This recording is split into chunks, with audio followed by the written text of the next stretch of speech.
Hello dear student, welcome. तभी fundamental analysis हम लोग बेसिक सम स्टार्ट कर रहे हैं जो तुमको एग्जाम में पूछेगा, और इससे कंपनी को कैसे एनालाइज करते हैं वो हम लोग को मालूम पड़ेगा। ओके, तो इधर दो कंपनी दिया है ना, अंटी बंटी दिया है सपोज।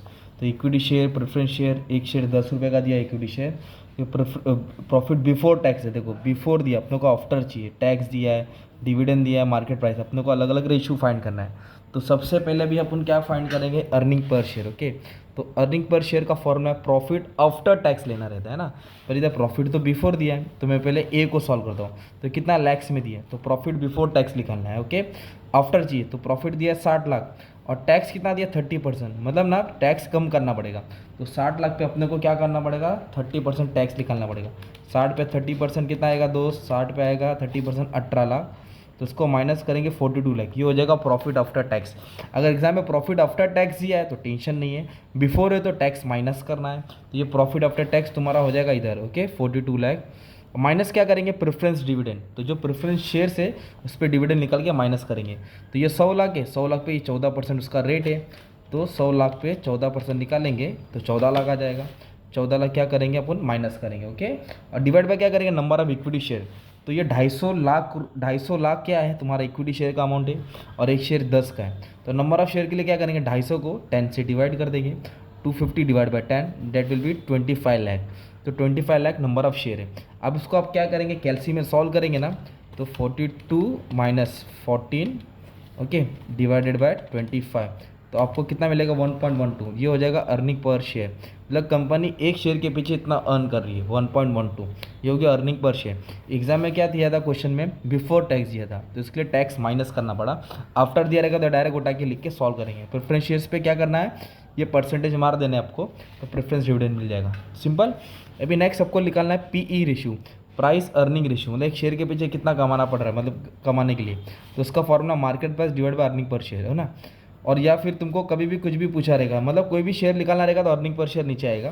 तो पी रेशियो के लिए मार्केट प्राइस दिया आपको, मार्केट प्राइस कितना दिया 22, तो मार्केट प्राइस लिखेंगे 22।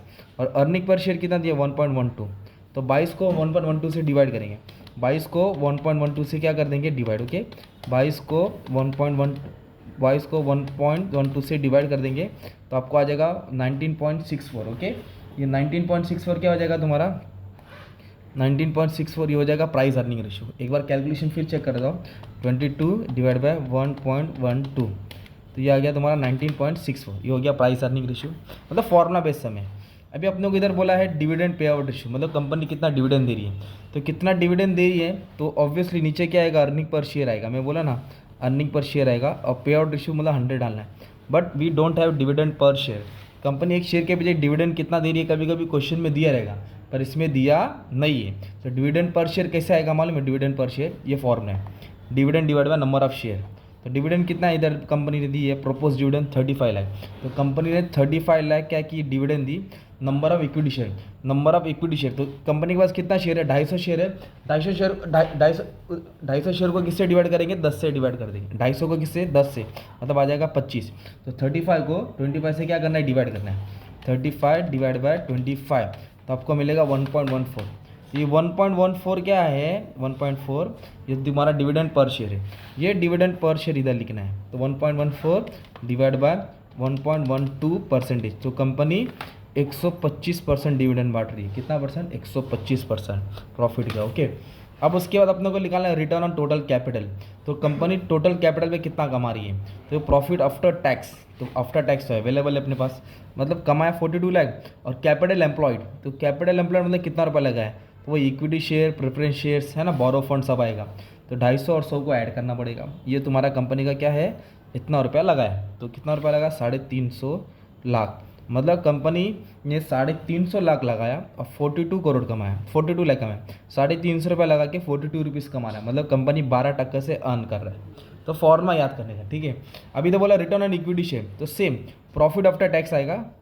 और इक्विटी शेयर बोला, इसके लिए इक्विटी शेयर कैपिटल डालना है नीचे, क्या डालना है, इक्विटी शेयर कैपिटल। तो कितना 250, तो 250 से क्या करेंगे, डिवाइड करेंगे, तो आपको मिल जाएगा return on equity 42 divided by 250 है ना। तो इंटू 100 कर देंगे, 16.8 कितना है, 16.8 सिंपल। तो जब भी ये जो परसेंटेज रहता है ना 10 से ज़्यादा रहता है ना, वो कंपनी बहुत स्ट्रांग रहती है, इसमें शेयर्स में आप लोग इन्वेस्ट कर सकते हैं। अच्छी कंपनी, डिविडेंड भी दे रही है, प्राइस अर्निंग भी ज़्यादा महंगा नहीं है, एक शेयर के पे जितना कंपनी अर्न कर रही है ना, डिविडेंड भी बांट रही है। तो ये किसका सॉल्व किया था मैंने, ए लिमिटेड का सॉल्व किया था। अभी आपको सेम किसका सॉल्व करना है, बी लिमिटेड का सॉल्व करना है। तो इसको जब प्रैक्टिस करेंगे, सॉल्व करेंगे, तुम्हारा ये भी आंसर आ जाएगा। तो ये फंडामेंटल एनालिसिस होता है, ओके, जिसमें शेयर्स को अंदर से देखा जाता है, कंपनी को बारीक से तरीके से। बाकी सब चीज़ अच्छे से समझा दे। शेयर को डिटेल में कैसे पढ़ना है, मैंने अलग अलग कंपनी को शेयर को एनालाइज करके भी बता दिया हो। आप लोग क्या कर सकते हैं, मार्केट, स्टॉक मार्केट के बारे में भी सीख सकते हैं, ठीक है। Thank you very much and all the best for exam.